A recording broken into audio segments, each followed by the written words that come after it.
Ready, set, hut, hut. As the hills of West Virginia resound with the sound of Golden Blue football. Almost heaven, West Virginia. Now let's bring on the Mountaineers. Goes around about the 50 to 10 to 5. A touchdown West Virginia. He did it. He did it. Patrick White. Touchdown, Tay Von Austin. The Don Nehlen's Mountaineers enjoy walking in where angels fear to tread. I think you think that these guys are going to fall over dead for you. Well, I got news for you. They're going to punch you right in the mouth. It's Mountaineer pride! Nothing cheap, nothing dirty, but West Virginia football. West Virginia football. Leave no doubt tonight. They shouldn't have played the old Golden Blue. Not this night. They've done it. They've done it. A perfect season. And the Mountaineers, for the first time in history, undefeated and untied. Don Nehlen and his Mountaineers, for the second time, have finished a regular season with an unblemished mark. Ain't no stopping the Golden Blue.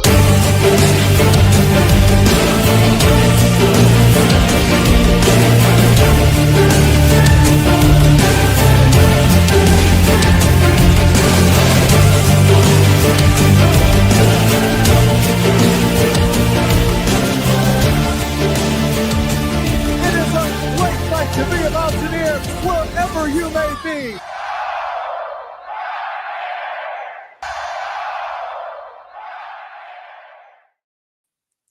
What's going on, Mountaineer Nation? Welcome into another live stream here on the Country Roads webcast, December 18th edition, here for a transfer portal update. And let me go ahead and apologize ahead of time if I sound funnier, if you hear me sniffling a little bit, dealing with a little bit of a cold myself. That's why I decided to do this as a live stream. Usually do the transfer portal updates as pre-recorded videos, but figured it'd be a little bit easier on me, less editing, and a little bit quicker to get it out as well if I did it as a live stream.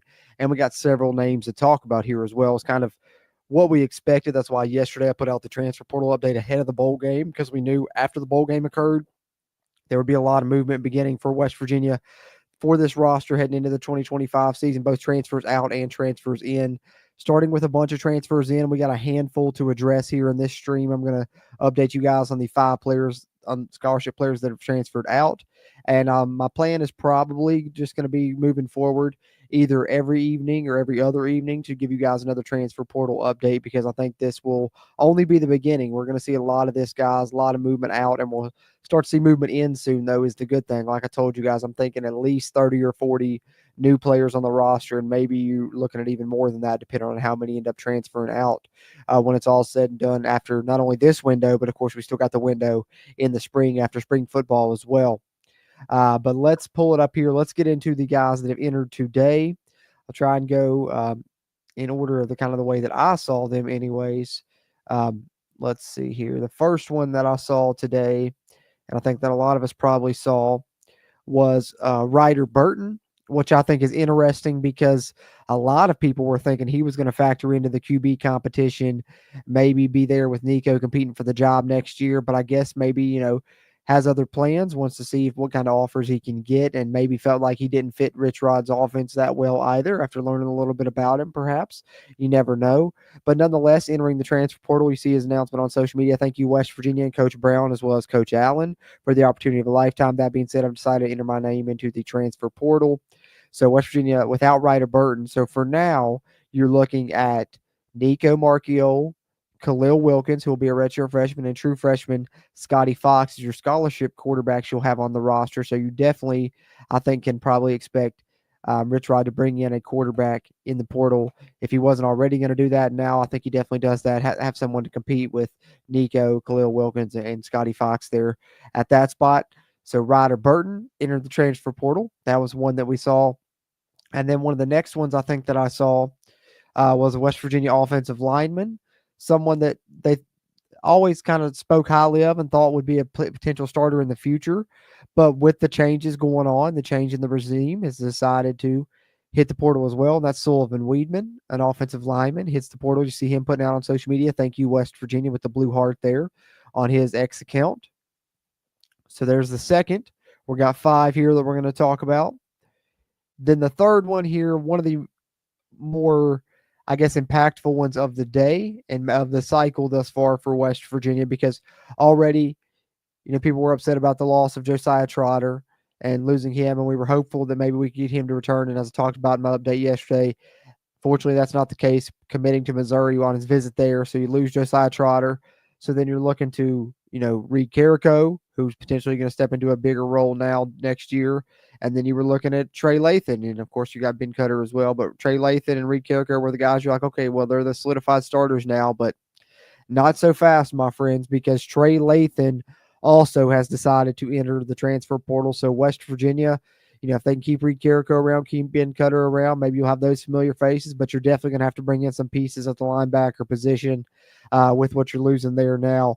As from Max Olson here on ESPN, West Virginia linebacker Trey Lathan plans to enter the transfer portal.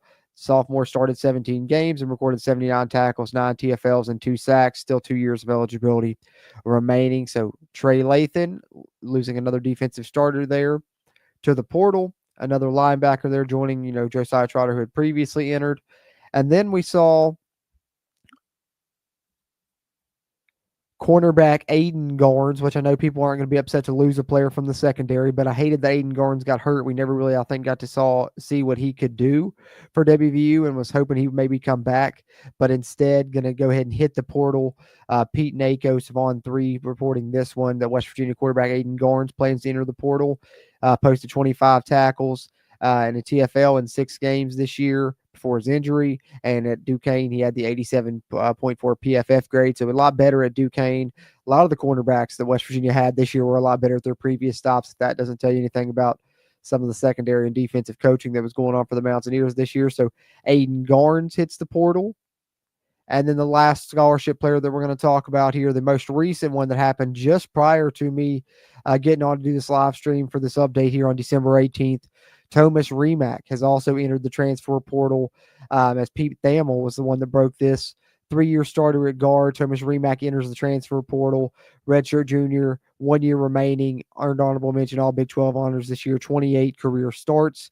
And surprised by this, thought that he might go to the draft, instead enters the portal. But what this means is he was the only offensive lineman that was going to be the returning starter next season. So West Virginia, in Rich Rod's first year, will be breaking in 5 new starters on the offensive line. Now, some of those guys are going to be guys I think that are already here.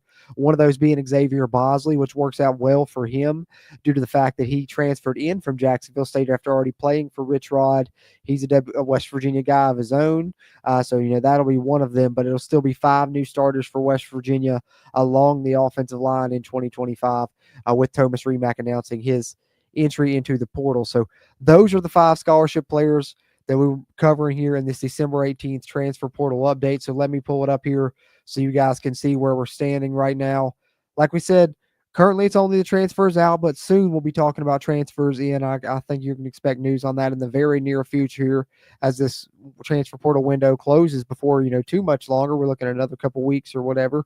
But nonetheless, I think, maybe some of those Jacksonville State guys we've talked about, we start to get commits from them to West Virginia, the ones that have already entered the portal. And of course, I'm sure they're out targeting other transfer portal players also. So it's going to be interesting to see how this roster builds. But for now, this is what we have on our transfer portal tracker. Like I said, no transfers in list yet, but that will be coming soon. But for now, the transfers out. We've covered Raleigh Dixon, Josiah Jackson, Will Dixon, TJ Crandall, Josiah Trotter, Jalen Anderson on our recent updates. And then here on our December 18th update, we get, our biggest, as far as numerical amount of players that enter on one day here with this December 18th update, with 5 scholarship players entering the portal today. And like I said, I think this is just the start. I think you'll continue to see probably the next couple of days or so like this, where you're going to have multiple guys entering.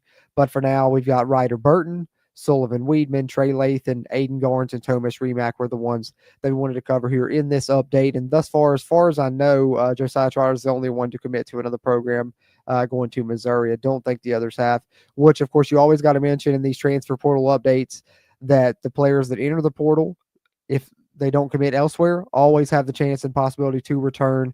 I think that's a little bit less likely now in West Virginia scenario with a new coaching staff involved, than it is if you're still retaining your coach and guys are hitting the portal. Sometimes they'll come back. I think the guys that hit the portal now, I would be surprised if any of them come back, just my personal opinion. So that's kind of what you're looking at now. 5 new starters on the offensive line with the loss of Remack. I know losing Aiden Garnes, no one's going to be too mad about because of how bad the secondary was, but he was a guy that I did have high hopes for before the season started, and I don't think we ever really got to see what he could do. But I am excited to see what West Virginia does with all the players that they're going to have to bring in the secondary. Jacksonville State has a ton of their secondary players in the portal, so maybe you get 1 or 2 of those and then go out and get some big names as well. Sullivan Weedman, hate to lose a guy that could have potentially been one that was factored in as one of those new starters next season, but, go out, get some pieces in the portal. West Virginia has a lot of offensive linemen that I do like on the roster still yet. Ryder Burton, remains to be seen what he could have been, but I think, that really solidifies Nico as kind of the main guy right now, depending on what happens in the transfer portal and who comes in to compete with him. But Khalil Wilkins, of course, the wild card. I think his stock went up with it now being a Rich Rod offense. And the Trey Lean one was probably the most surprising one for me of the day. Besides Thomas Remack, it's a toss-up between those two, but as to which one surprised me the most. But Trey Lean hitting the portal means, new starters at linebacker for West Virginia next year as well, although Reed Carrico was kind of a part-time starter this season. So you still potentially do return him. Let's see what happens moving forward, as there will be more transfers out. We'll see who's up next, but those are the ones that we've had thus far as we wanted to cover here in the December 18th transfer portal update. And that's pretty much all I got, guys. Like I said, I won't keep you guys too long. I didn't plan on doing this too long, but usually, like I said, these are pre-recorded videos, but I wanted to do it as a stream to make it easier on myself, dealing with this little cold and such. But I will catch up in the chat with you guys real quick before I wrap this up. And I appreciate everybody that's in here. Got good engagement in here tonight. A lot of people in here, and I really appreciate that. And if you are in here live, or if you're watching this on a playback, just do me a favor, take a quick second, hit that thumbs up button. Really helps a ton with the YouTube algorithm. And if you're a WVU football fan that wants to follow this roster as it's being built leading into the first year of Rich Rod's 2.0 tenure there in 2025. We'll be covering it all along the way here on the Country Roads webcast. So if you want to follow along with that, just hit that subscribe button and you'll be able to do that. We'll be covering that. We'll be covering the staff as it builds, all of that good stuff as well. And then, of course, if you really want to support us, you can become a channel member here where you'll get WVU football content, a lot of extra coming at you that way, as far as player grades after games, snap counts, film reviews, game rewatch commentaries. You get the little WVU football helmets you may see on some people in the live chat there beside their names, and custom emojis as well. So fun, and we really appreciate that support as well. Helps keep the mics recording and the cameras rolling here. But the fast, easy, and free way, like I said, just to like and subscribe, and I appreciate that. I'm going to take a swig of my water, guys, and I'll catch up with some of your comments. But that's what I had as far as the December 18th transfer portal update here on the CRW.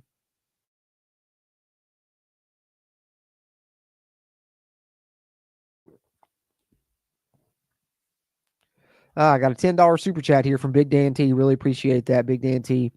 You're the man as always. Appreciate you tuning in and chiming in. Is Nico a Rich Rod guy? Can he be successful in the Rich Rod offense?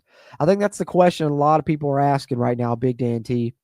I think that he can be successful in the Rich Rod offense, because I think when you look at Rich Rod, you've seen him have success with different styles of quarterbacks, and he even mentioned as much when he was talking a little bit about some of his schemes with Tony Caridi, because he talked about the QB he had at Jacksonville State, which you guys have seen me rave about what he did with him this year. He had over 2,100 passing yards, and he ran for 1,300 yards and double-digit touchdowns. And Rich Rod said that he was only like a 4.8 guy.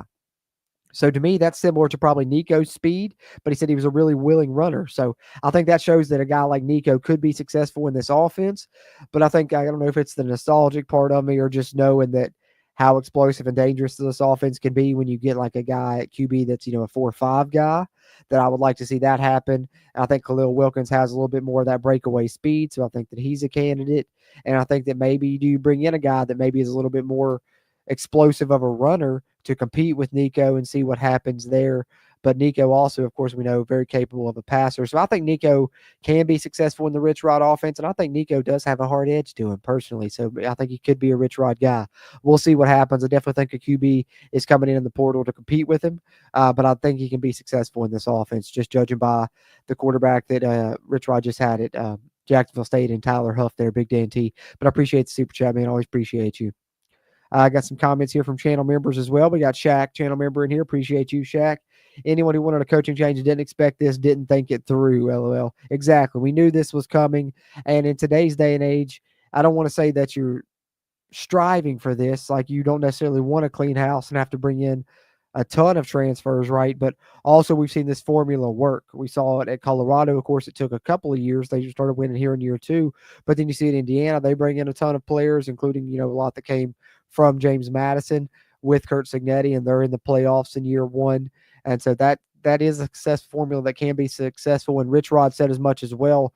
I'm sure you guys heard his interview in the bowl game mentioning that they brought in, 50 or 60 new players to Jack State this season and went on to win a conference championship. So I think that that's also a little hidden thing that Ren Baker found when he was making this hire that is going to help, because you get a guy that's coached at the Group of 5 in the transfer portal era in Rich Rod right there in the CUSA conference. And when you're at that era in today's day and age, all of your players that are successful, your high-end guys, are going to get plucked away by Power 5 guys and bigger name schools.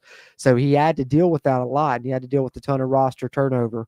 And so I think that really prepares him a lot for being involved in this era and being able to do a good job and turn his roster over year to year. And I think right now it's going to help him be successful in year 1. The fact that he already did that at Jack State, like I said, bringing in 50 or 60 new players. So you're going to see a ton of movement. This is just the beginning. We're going to see more. That's why I'm going to continue to try and keep you guys updated on who's out and who's in here with these transfer portal updates. They'll always have the date there in the title of the video, like this one does here with the 12/18, with it being today's update, so you'll know what's the most recent. But then you can always go to the playlist, of course, and kind of track it all the way back through if you'd like. And the same will be true of our roster updates once we get to start doing those, which will probably start closer to the spring. Shaq says props to most of these kids who stayed and played in the bowl game for the state of WV and the team. Yeah, shout out to that, man. They fought hard in that bowl game last night. Didn't turn out the way that we wanted, but those guys fought to the end, and they could have easily, laid down, especially when they were down big. So shout out to those guys fighting to the end, and the seniors for putting on a good final performance. And at least it came down to the end and was a little bit entertaining and a fun finish, right? Even though it didn't end the way that we wanted. It wasn't necessarily as fun for us since we didn't get the win, but still, and now we're on to, of course, the hold the rope spot the ball era, guys, right? Kenny Evans says, who on the roster is a definite need and keep? Good question, Kenny. I think that, obviously that's up to Rich Rod to determine, and I think he'll be weeding guys out and determining that not only now, obviously, but I think once you get to spring, that's when you'll really start to see a lot of movement as well, because in January, you're going to get into the winter conditioning program, and that's when a lot of guys leave. I was listening to the Old Grad podcast the other day. Shout out to those guys. They do a great job. And Whitey Williams, who's the older brother of Reed Williams, he was here back in 2001 when Rich first came in. And, of course, that was even before the transfer portal era. And he said when they began their winter conditioning that they had, I think it was 14 players leave within the first 2 days, 14 scholarship guys. So that was just then. So I think we're going to have movement now. And I think once winter conditioning starts, some guys are probably going to move out that aren't that, hard edge mentality that Rich is looking for. But I think as far as guys that I'd like to see us keep, I think someone mentioned Nico there, Big Dan T, obviously talking a bit about him. I think definitely Nico's a guy you got to keep right now, whether he ends up being your starter or not. If you're bringing another guy to compete with him, I think he's still a vital part to keep on the roster for sure. I think that then you're probably looking at Jaheim White and CJ Donaldson. You have to probably keep at least one of those two guys. Would love if you keep both of them. That'd be huge for this Rich Rod offense. You need a great running back. I think keeping either one of those two guys would be awesome. Jaheim, obviously one of my favorite players. I think after his performance in the bowl game, Hudson Clement's a guy that you need to focus on keeping, but I'm not expecting him to go anywhere being an in-state guy. Those are some of the off the top of my head on the offensive side. Traylon Davis may be another one because he's a really good blocker. I don't think Preston Fox would go anywhere. I know that he didn't necessarily make a ton of plays in the passing game this year, but he's a very capable blocker on the perimeter, which is going to be a big thing in Rich Rod's offense. That'll be nice to have. On defense, I mean, and I was talking about this with Steven, and me and him were talking about this a little bit last night after we did our watch-along for the bowl game. There was really only, 2-3 guys on defense that I was hoping that we would keep. Reed Carrico maybe being one. Trey Latham was maybe another one. Josiah Trotter was maybe one, and Josiah Trotter's gone. And, of course, Trey Latham now gone, as we covered in this update. So I think, Jaheim Joseph can return. Maybe you want to keep him. But on defense, there's really just not a ton of guys. You had a lot of seniors, and then a lot of the other guys were already, gone or on their way out. So that's just kind of off the top of my head there, Kenny. Some definites for sure, but appreciate the question, man. Good question. Appreciate you coming in early with it. Hey, I see Silas, Eric, everybody in here. Appreciate everybody. I'm not going to keep this one too long. Just want to do a quick transfer portal update, but where I'm dealing with this cold and stuff, didn't feel like editing, so decided to do it as a live stream, but talking a little bit here. Hey, got a new channel member here in Big Dan T. Really appreciate that a ton, Big Dan T. And speaking of channel members, I will try and get the video out, the player grades videos and snap counts for the bowl game, and then of course will complete the 2024 season. You can go back now if you're a channel member and watch all of those videos covering the grades after each game. You can watch the film reviews following each game as well, and of course game rewatches the whole 2023 season. I did that in the off season. I think this off season for almost heaven members, I was telling them I'm not going to do rewatch of the 2024 WVU season because it seems counterproductive, because it wouldn't be really leading into anything that's going to be beneficial for 2025 when it's a whole new coaching staff, everything all new. I think instead we're going to go back and watch some Jack State film there for channel members at that almost heaven level was what we'll be doing throughout the off season, watching some of Rich Rod's offense, doing a film study on that, and then whoever becomes the defensive coordinator going back and watching some of their stuff as well. So you'll have that there if you're a channel member like Big Dan T now is, and I appreciate that. And 5 other people now are as well. That's awesome. Big Dan T with the 5 gifted memberships. That's really cool, Big Dan T. You're showing out tonight in the stream, man. I can't thank you enough for that. That's really awesome. Really appreciate you and everyone else that's in here as well. But hey, 5 more memberships there, courtesy of Big Dan T. And everyone's going to get that extra WV bonus content now, a handful of you guys. And it's fitting, the 5 memberships for the 5 transfer portal players here we've covered in the December 18th transfer portal update. Hey, Kenny, what's going on, man? Hope you're feeling better. Hate that I hadn't seen you in a while, but glad to see you in here now, man. Hope you get feeling better. Got a little cold I'm dealing with right now myself, but stuff's going around, but I really hope you get feeling better. Hate that you've been sick, Kenny. Good to see you in here, as well as Linda, everybody else. See you guys in here as well.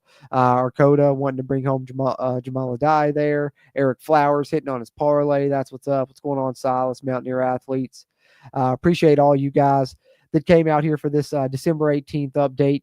I do want to tell you guys that the WVU Sports account, the WVU Media team, put out an awesome 18-minute video chronicling Rich Rod's arrival at WVU, going from Ren Baker going to get him on the plane, to picking him up in Jacksonville State, to him first arriving at the facilities, getting to meet everybody and seeing the facilities, getting introduced to our uniforms, to the press conference, to even after the kind of party afterwards. Awesome thing that you guys need to check out if you haven't. But I'm going to share a small clip from it where Rich Rod's talking a little bit about the uniforms and talks a little bit about his family history in this as well. Our guy, WVU Uniforms 304, shared this clip here on social media. And I actually also got it shared by Pat McAfee, which is pretty cool for him. We like to share his stuff. But I want to end with this, guys, here in this December 18th transfer portal update. I really appreciate you guys. Like I said, if you're in here live on a playback, be sure to hit the thumbs up button and subscribe to the channel if you haven't already before you head out. But a fun clip to end it on. But you guys be sure to check out the full video if you haven't yet on the WVU Sports YouTube page. But here's a nice clip from it.